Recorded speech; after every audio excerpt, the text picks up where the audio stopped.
I am completing the game Pokemon Yellow using every single one of the 151 Pokemon in the Pokedex in a solo challenge each and every week.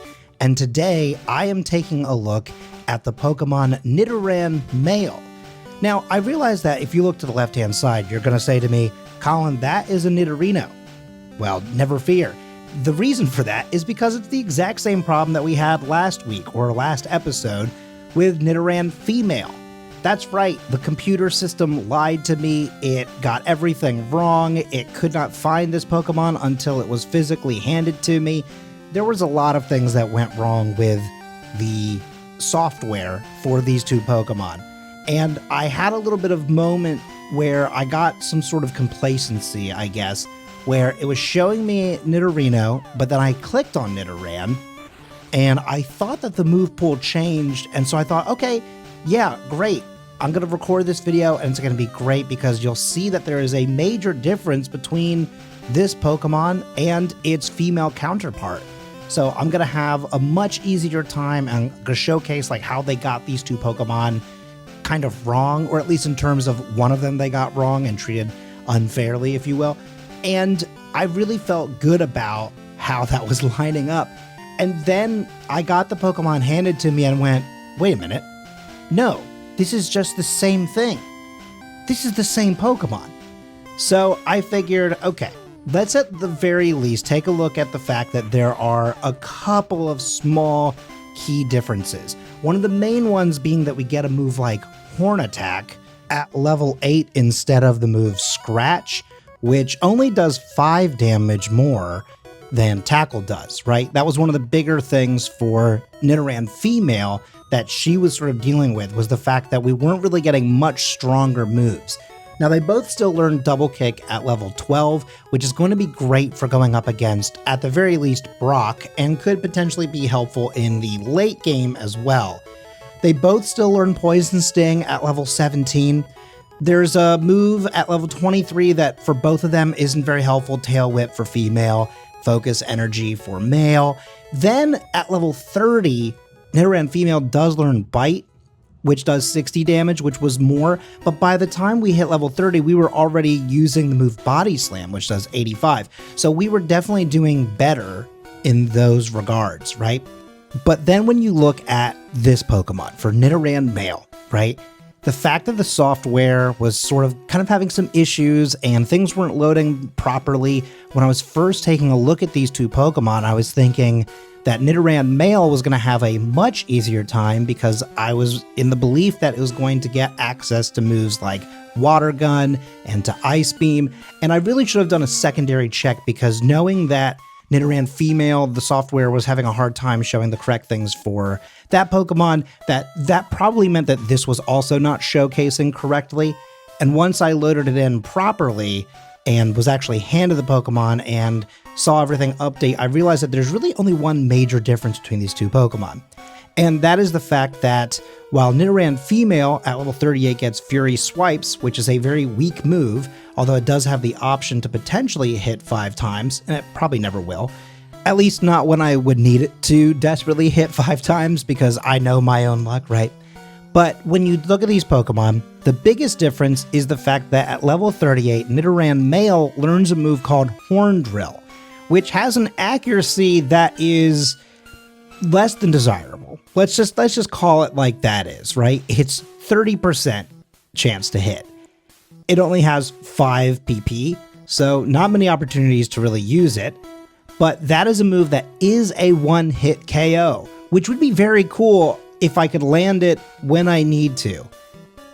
But it's just, there's a lot to be desired with that move, right? Again, the fact that I would have to outspeed, the fact that it would have to then hit, there's too many factors, and honestly, these Pokemon are not very fast to begin with. At the end of the day, both of these Pokemon struggle with a lot of their stats, but I figured that with what we learned last time, that this Pokemon with slightly better stats and with the knowledge going into it, and again, with a move like Horn Attack, at least to get us through the beginning of the game a little bit quicker, we can probably get a better run There was another thing here for this run that I'd also very much considered, which was something that I thought of last minute with Nidoran female. And that was the fact that there was a move that I never went and picked up and could have potentially made for an easier time with that Pokemon, which is TM50 Substitute. Substitute could have done something pretty big for us during the fight with Agatha, and I have that in my back pocket for this episode. We're going to see if we can make it through this game with the slightly improved learn set between the two Pokemon and the slightly better stats. See if we can get there. If we're still struggling, maybe we'll throw out a substitute. But for now, let's start off with Brock to see just how much better this game is going to go for this Pokemon. Now, just like with Nidoran female, we both have double kick. So even though they are outspeeding us, if you can just get a couple kicks in there, you can finish off Onix before he finishes his bide, and you can have a quick, decisive win for Nidoran, honestly about close to a minute earlier than the female counterpart, and then we can immediately just head right over to Mount Moon. Now, I also realized that by doing this sort of a second attempt to some extent, by having two separate Nidorans to do this sort of run with, it means that I can learn from the mistakes of the previous run.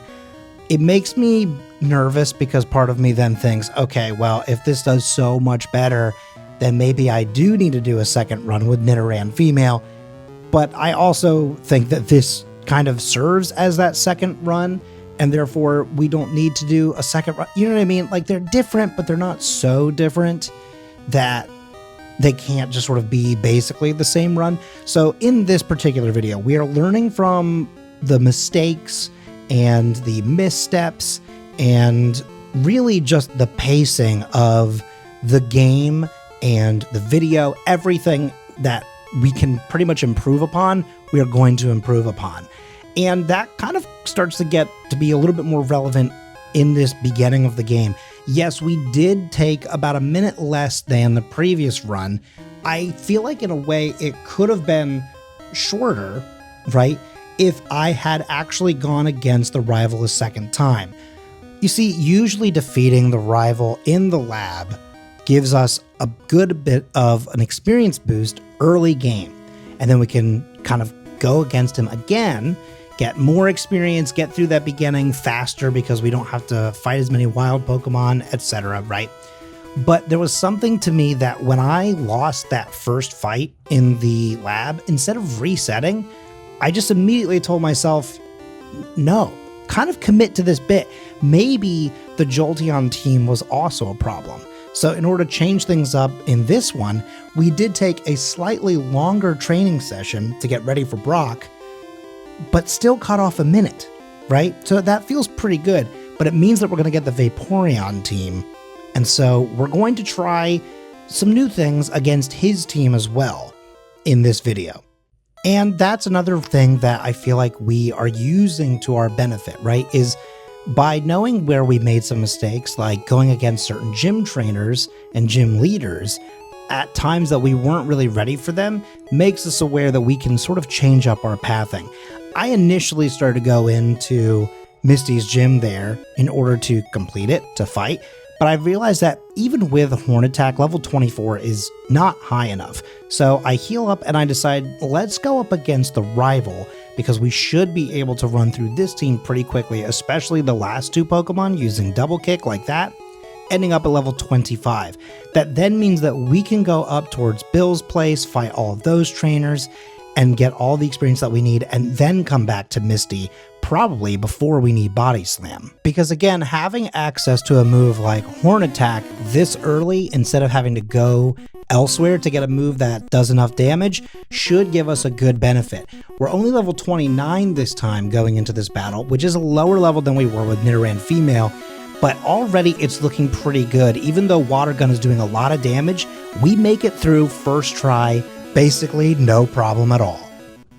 Now, obviously, we move on to SS Anne, one of the places we had some of my favorite world music for this game.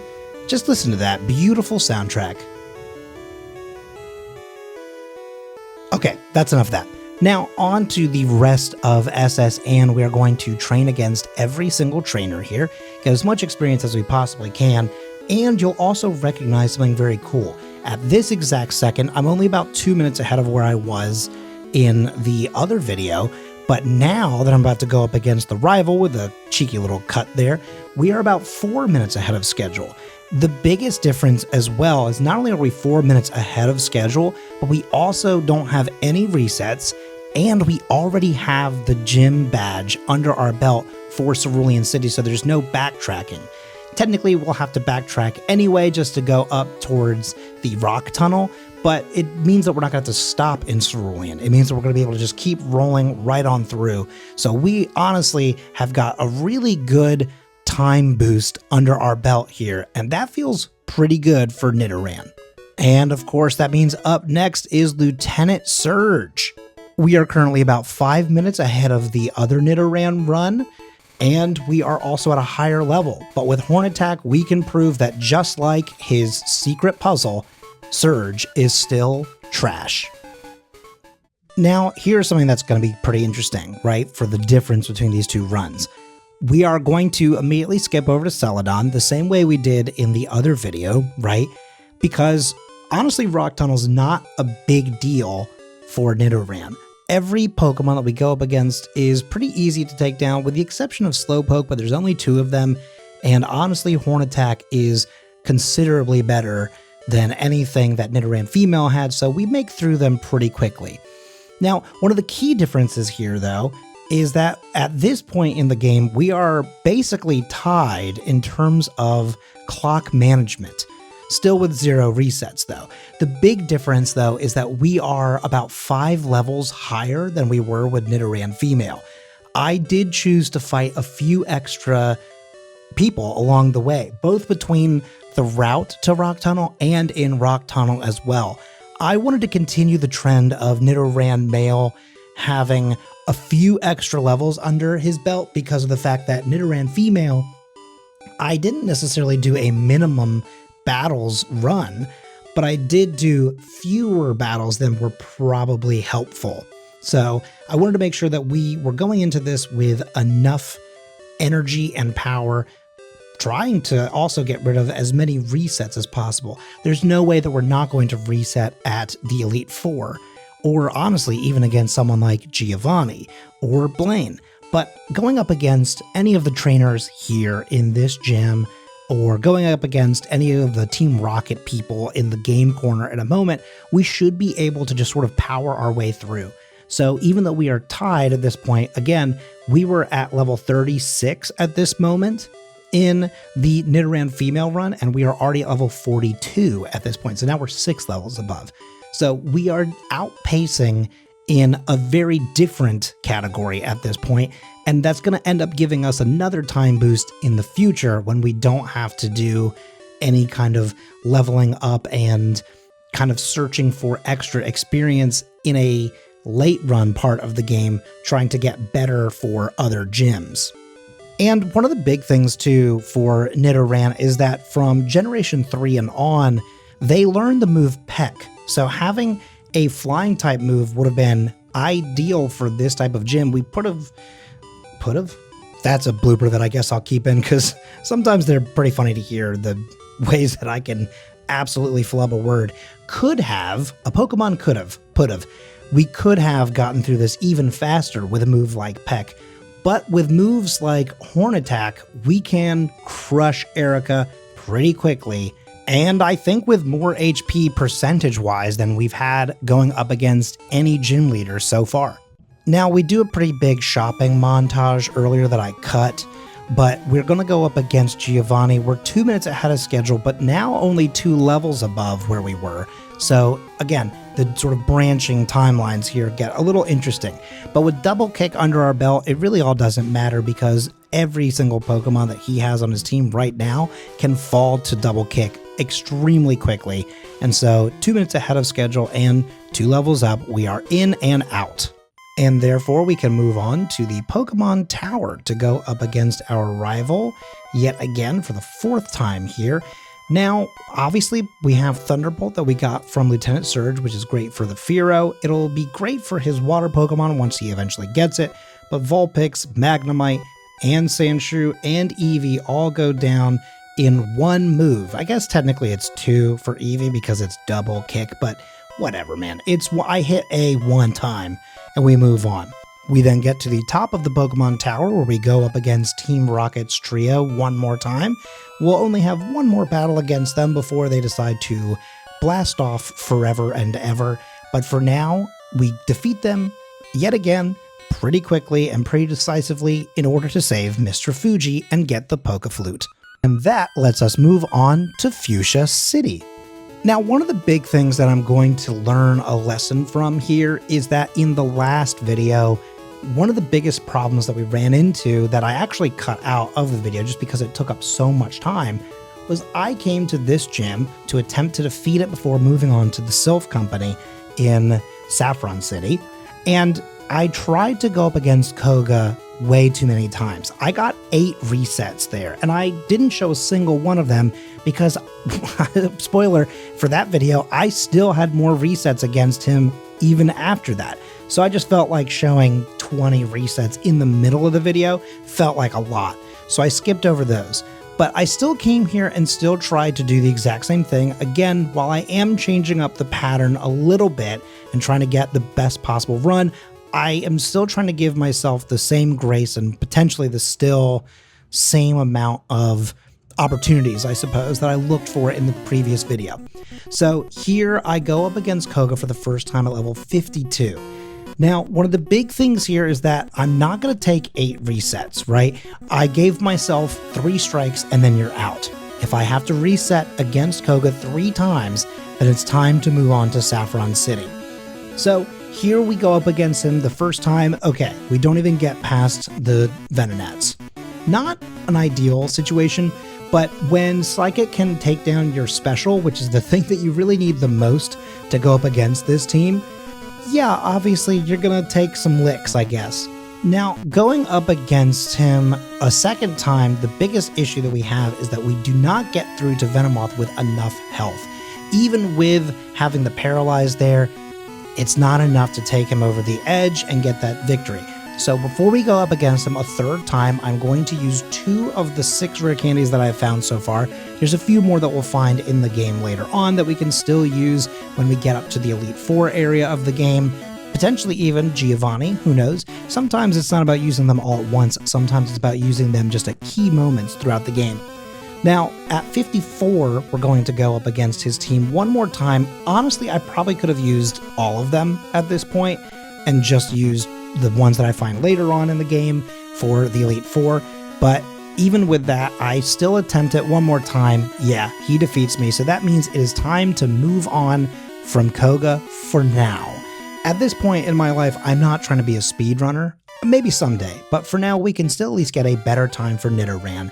So we move on to Sylph Company, we do a lot of training, and then we go up against the rival.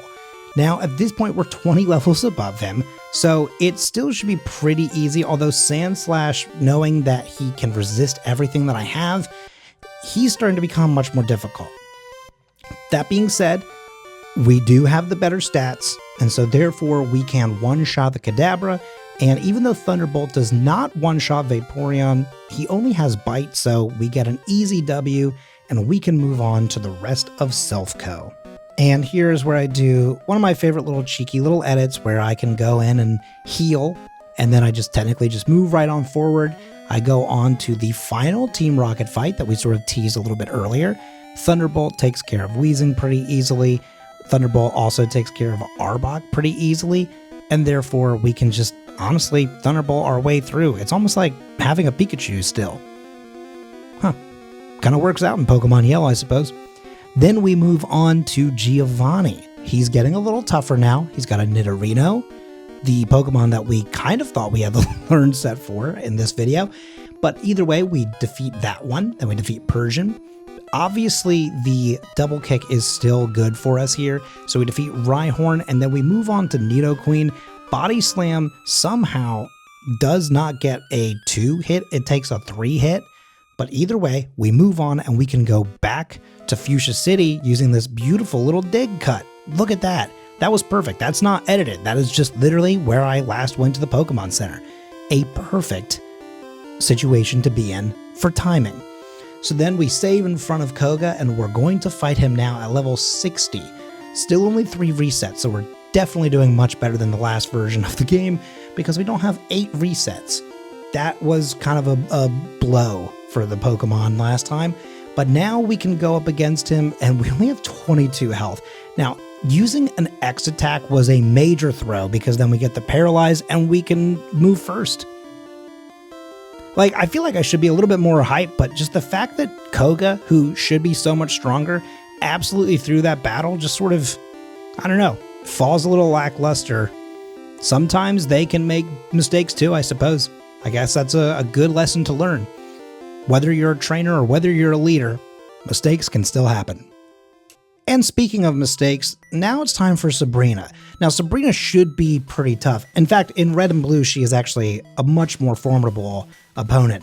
In this game, one of the biggest things is that as long as we outspeed Abra, which we do, we don't get hit with Kinesis. The critical hit really helps with Kadabra, but her Pokemon do not have very good defense, so we are able to body slam our way through and get our 6th badge.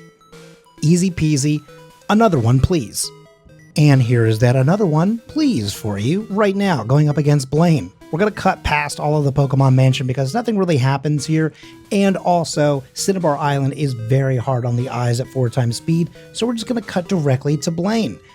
Going up against Ninetales isn't really that big of a deal as long as we can outspeed, which we do, and especially when he does not get a Confuse Ray off. Body Slam does do the Paralyze against Rapidash, and the Takedown does a lot of damage, but Body Slam paralyzing both of the last 2 Pokemon comes in absolutely clutch so that we can outspeed and outgun all of Blaine's Pokemon, and we get to move on with our 7th badge in tow. Going on to the final time that we are going to fight against Giovanni, we are going to see a couple things of lessons learned from last week. Of course, we initially start off by getting rid of Horn Attack. Thank you so much for getting us to the okay. Didn't even get to finish what I was saying, man. Okay, there's another reset there with an instant Earthquake, but we got rid of Horn Attack so that we could attach Blizzard, which is what we need to get through this fight and many fights in the Elite Four. So Horn Attack got us through most of the game. Thank you for your service. And now we move on to this fight here. At level 70 and about 10 to 12 minutes ahead of schedule at this point, we are making quick work of his team. 2 tries is all we needed this time, and we're going to make, again, another crucial lesson learned moment here, which is to save the game. I'm pretty sure I save it twice. I sure do. There it is. Because last time, we had a little reset to the rival, and we had to do this fight again a number of times. So we learned from that as well. That also is going to help our final time. And speaking of our rival, now that we've done some healing and some crucial item usage, we're going to save again, just because you can never be too careful at this point.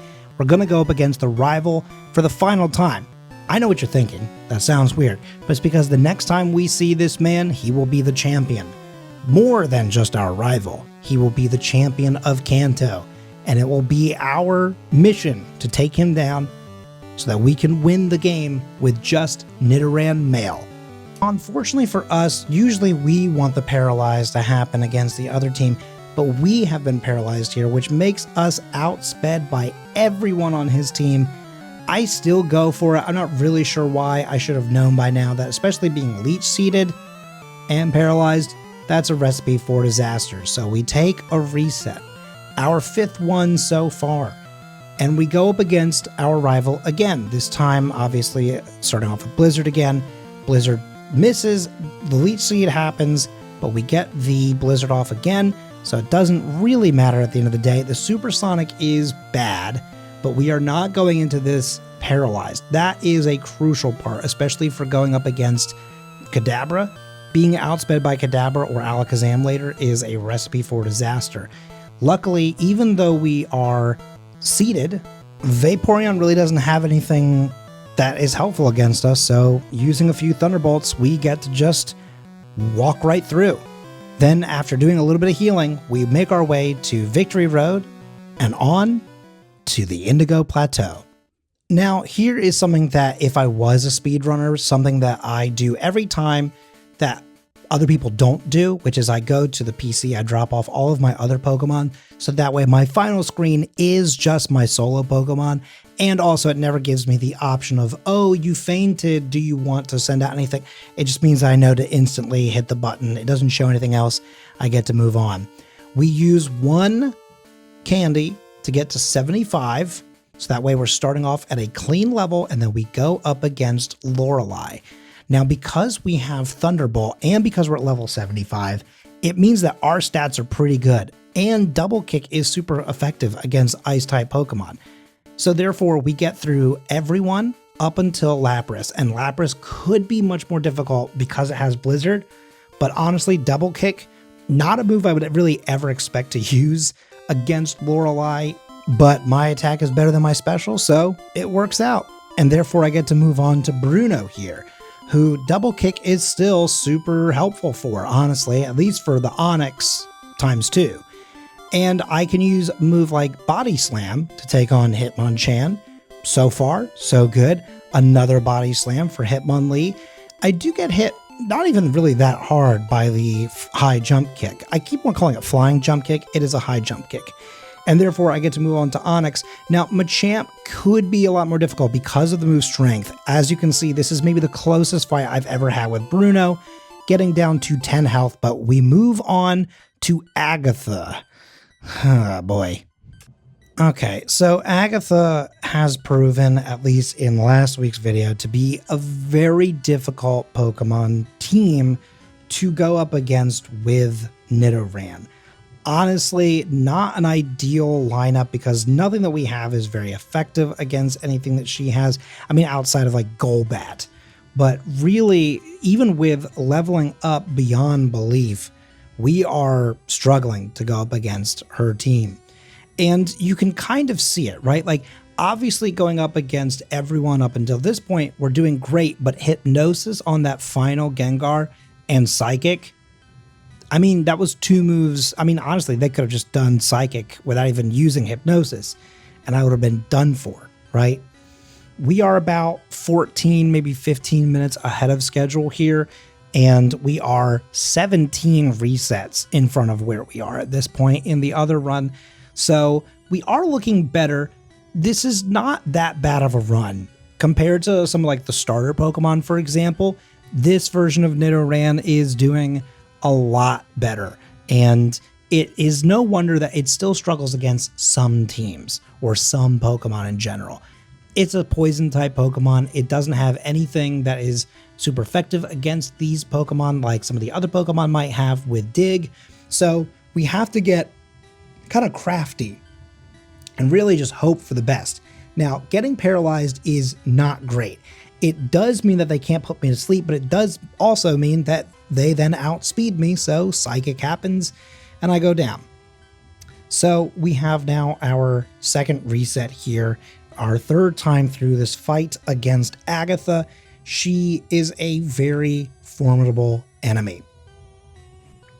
Now, this is the part in the game in which I have Substitute in my back pocket. I've told myself that if I hit double digits going up against her, that probably means it's time to break out Substitute so that I can use that earlier on, maybe up against Haunter or perhaps against Arbok, just to make sure that I've got the coverage. I unfortunately take another reset there, and we're getting closer to that goal. I'm going to try something here, which is that I don't have any sort of setup moves, so it kind of feels a little unnecessary to have enough rare candies to get me through the final two battles. I actually think that this is the harder fight, at least of the final two elite members for Nidoran. So I decided to use one of those final two right now and get up to level 78 going into this version of the fight. And so far it's looking better, although again, being confused and being put to sleep is always a very dangerous combination, because then especially with a move like Dream Eater, yeah, that's a one hit for sure. Every time. That'll do me every time. Dream Eater and Psychic are the two biggest moves that I have to fight up against, I suppose, or at least for Pokemon like this. Obviously, something like Earthquake would also be quite devastating for Nidoran. And who knows, maybe that's relevant for later. I don't know. Do we ever let the Sandslash on the champion team get an opportunity to get that off? Who knows? I guess you'll have to keep watching to find out, right? Either way, we get through to Arbok with 95 health. We are paralyzed, and so that means we are being outsped, which is not ideal. He goes for Dream Eater, though, which doesn't make any sense. Okay. We don't get the freeze or anything special, so we got close. That was the closest we ever got. I probably could have just gone ahead and used Substitute here, but for me, I feel like, okay, I got to the 10 resets, but I got so close on that run. Maybe, just maybe, we have the path to victory here. So we attempt it. And this time we got lucky because we got the freeze on Haunter, so he doesn't get to do more damage against us or do anything like Hypnosis. Therefore, we make it through Arbok, no problem. Then we use Blizzard against Gengar and we get another freeze. And in this game, you can't just randomly unfreeze. You can only use an item or be hit by fire, which neither are going to happen. So we get through Agatha. I do the same smack talk that I did in last week's video. I show her what for. And now it's time to move on to Lance. Take that. Based off of last week's run, I feel actually pretty confident going into this fight. Because we have Thunderbolt, that means that we have something that's very effective against Gyarados, which means that we should be able to one-hit it, and we do. And now, as long as we don't miss with Blizzard, Blizzard should just 1, 2, 3. Oh, he's faster, of course. 3, there it is. And, wait for it, 4. There it is. Easy peasy. That is a beautiful thing to see. Considering that Lance is frequently a major wall for a lot of Pokemon, getting through Lance on the first try always feels pretty great. So let's use the last rare candy, get up to level 80 for Nidoran. Use a couple of crucial items just to make sure that we have all the tools at our disposal. Save the game right in front of the door just in case we have a faster entry. And now it's on to the champion. Just like me, the champion does have a tendency to yap quite a bit, but either way, we are already into the first attempt at this battle. Can we do it in one? That psychic kind of shows probably not. Okay, so now we go up against the Exeggutor, and unfortunately we barely get out of not having a crucial move happen against us, but we are at 27 health. And even if we get the freeze, it's not looking good for us. We're going to have to outspeed everything and one-shot everything. And if they're going to use Quick Attack, it's looking bad. So Magneton has the ability to potentially lose this whole thing for him. Because as long as we can... Oh. Yeah, didn't notice that the special dropped, which should also make sense as to why Exeggutor took so long to go down. Yeah, the Thunderbolt, of course it wouldn't one-shot. Yeah, okay, I'm sitting there realizing that in real time in this game. This was a moment where I remember sitting there going, I could have had that. I could have had that first try. And thinking about what went wrong and remembering that the -1 special was really very crucial in that fight. Okay, we go up against Sandslash. Great. We get the Blizzard off. No problem. No one-shots from him today. Now, the Psybeam does outspeed us, but we can body slam it, get through with about half health. Considering we have not lost anything and he misses the Hypnosis, we're looking much better. And we get a Paralyze. Okay, hang on now. Everything is looking a lot better. We're going to get another Paralyze here against Magneton. That's great. Okay, we 2-hit that time. Great. We're on to Thunderbolt. That's a critical hit. He uses Mist. And so we could use Thunderbolt again and we win. 2 attempts, that's all it took, and the champion goes down. Dude, the Vaporeon team is so much easier to fight, at least with a Pokemon like Nidoran. That is pretty wild. But what's also pretty wild is the fact that we made it through this game with 25 less minutes than the former run with Nidoran Female, and with 31 fewer resets. What an insane stat level. Also 3 levels higher. And maybe that made all the difference in the final fights, right? But also it means that something like Horn Attack got us through a lot of those earlier fights and got us a pretty good and sizable time skip and time jump. And having that advantage, especially in the late game, was pretty crucial to this. We also had some better luck against Agatha, which I'm definitely not going to discount because we never had that kind of luck for Nidoran female. So for sure, the male privilege went pretty hard on this one. I totally get it.